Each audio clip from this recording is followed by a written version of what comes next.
L'Inde a-t-elle un adversaire géopolitique principal? Il semble que historiquement, ce soit plutôt le Pakistan, mais est-ce la Chine? Est-ce quelqu'un d'autre? Comment voit-il cela? Maintenant, c'est clairement la Chine, je pense. Le Pakistan, pendant le premier mandat de Modi, c'était certain. Mais avec une partie de l'agenda économique qu'il a mené, je suppose, à mesure que l'Inde a décollé, ils ont cessé de voir le Pakistan comme un vrai rival. Et simultanément, le Pakistan s'est en quelque sorte effondré. Il y a aussi des escarmouches au Cachemire, qui restent un point sensible. Mais j'ai remarqué que beaucoup d'Indiens pensent à l'Inde. Pas nécessairement comme un contrepoids au Pakistan ou comme un rival du Pakistan, mais plutôt comment pouvons-nous développer notre pays pour en faire une superpuissance? Et comment pouvons-nous rivaliser avec la Chine? Parce que la Chine est celle qui va certainement nous menacer. Et comme je l'ai dit, moi, que je pense que beaucoup de gens, que ce soit le gouvernement ou les gens en général, ont un peu peur des capacités militaires. Face à la Chine, d'autant plus que son secteur technologique, étroitement lié à la défense, est en plein essor. Que fera l'Inde lorsque cela arrivera? Comment l'Inde réagira-t-elle à la technologie des drones chinois? Ou quoi qu'ils ressentent dans l'Himalaya ou tout ce qu'ils font, vraiment? Est-ce que cela peut rivaliser? Il y a certainement une inquiétude chez les Indiens à ce sujet, mais il y a aussi une ambition simultanée qui dit « vous savez, il faut qu'on se bouge. » Essentiellement. Nous devons nous améliorer et nous devons commencer à regarder la Chine droit dans les yeux, au lieu d'être, vous savez, bien en dessous d'eux. Je sais qu'ils augmentent leur budget militaire et développent leur armée. On dirait que tout le monde fait pareil aujourd'hui. Comment voit-elle le Quad? Parce que, vous savez, encore une fois, c'est un autre exemple, vous savez, d'une vision occidentale simpliste. Ça, c'est juste une autre alliance militaire comme l'OTAN ou similaire. Va être aussi puissante car il s'agit de l'Inde, du Japon, de l'Australie et des États-Unis. Mais très explicitement, c'est l'Inde qui a freiné et qui a dit ce n'est pas une alliance totale. Si vous êtes attaqué, je dois me défendre. C'est davantage une coopération de plateforme. Nous ferons quelques exercices ensemble, mais nous n'irons pas jusqu'au bout. Jusque-là, cette ligne d'être complètement et totalement alignée avec vous. Pouvez-vous en parler un peu? Plus? Oui, j'ai vu, je suis trop sur Twitter, mais j'ai vu un tweet aujourd'hui d'un gars que je suis, un Indien, il est très intelligent. Il en parlait un peu, mais pas forcément du Quad. Je crois que l'Inde était auparavant très enthousiaste à ce sujet. Mais à mesure que ses relations commencent à changer, une chose qu'il a tweetée était « l'Inde n'essaye pas d'être l'Ukraine asiatique. » Ils refusent d'être impliqués dans un conflit avec la Chine qu'ils savent perdu d'avance. Les Indiens ne sont pas confiants à l'idée de combattre la Chine. Ils sont plutôt confiants pour défendre leur territoire, mais entrer en Chine, c'est autre chose. L'envoi de personnes à Taïwan est un autre point sur lequel les Indiens se concentrent vraiment. Renforçons nos capacités, notre économie et notre défense, mais nous ne voulons pas nous battre contre le peuple chinois.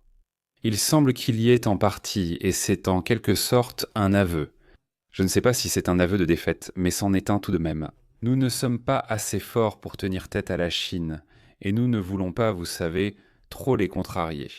Mais est-ce qu'il y a une division entre les partis? Parce que, vous voyez, ce sont évidemment des vies ukrainiennes, bien plus, mais dans une très large mesure, bien plus que des vies américaines. Et la vie de la droite face à la gauche, dans quelle mesure nous devrions être impliqués dans quelque chose comme la guerre en Ukraine? À quel point ou de quel côté nous devrions nous placer concernant ce qui se passe dans un endroit comme Israël? Existe-t-il une division comme Bharatiya Janata Party contre Indian National Congress ou une autre parmi la population? Cela pourrait être soyons plus musclés, ayons une attitude plus antagoniste, contrairement à ceux qui préfèrent une perspective pacifiste du type vivons et laissons vivre. En général, je dirais qu'il existe en réalité un consensus sur la politique étrangère, même entre le Bharatiya Janata Party et l'Indian National Congress, lorsqu'il s'agit de questions comme l'Ukraine, ou lorsqu'il s'agit de la relation avec la Russie. Cependant, il y a eu des changements récemment. Je pense que c'est plus des histoires d'amis, tu vois. Le Bharatiya Janata Party accuse Rahul Gandhi, le principal dirigeant de l'Indian National Congress, et je suppose l'opposition, d'être de mèche avec l'establishment libéral américain.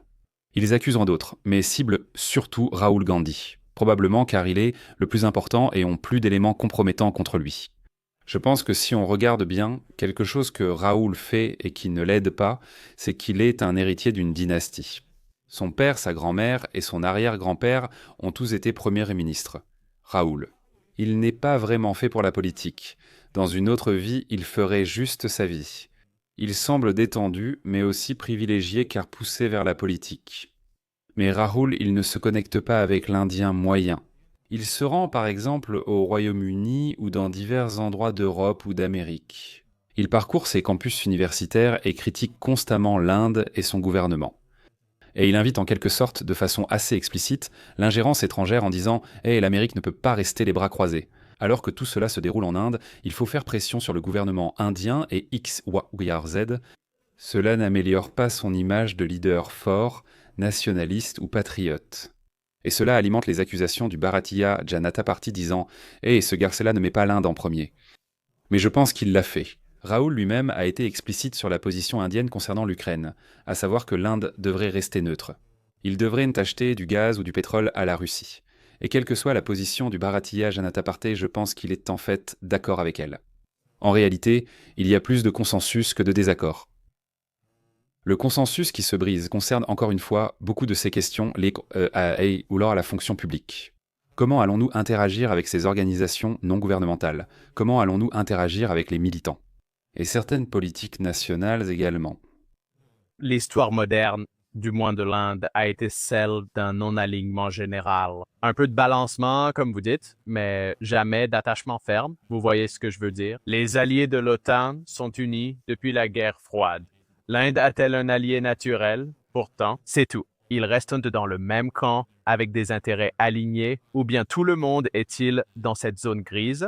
Il semble que l'allié le plus cohérent ait été la Russie, ou plutôt l'Union des républiques socialistes soviétiques auparavant. Je pense que depuis l'indépendance, les relations se sont un peu tendues à cause des liens de la Russie avec la Chine et des problèmes de la Russie avec l'Amérique. Donc il y a eu quelques tensions à ce niveau-là, mais dans l'ensemble, je pense qu'il y a beaucoup de confiance envers la Russie.